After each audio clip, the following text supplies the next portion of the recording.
Талғат Бигелдинов атындағы бірінші мектеп лицей ұжымы мен оқушылары шын жүректен кітап сыйла акциясын қолдау барысында мектепке бірнеше кітап сыйлады.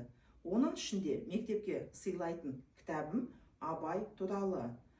Данышпан, ақын, философ Абайдың шығармаларын барлық оқушылар білу керек.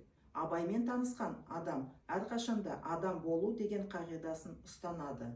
Адамзаттың Абайын білу баршамызға парыз. В связи с акцией «Подари книгу от чистого сердца» я дарю в школе поэмы Лермонтова.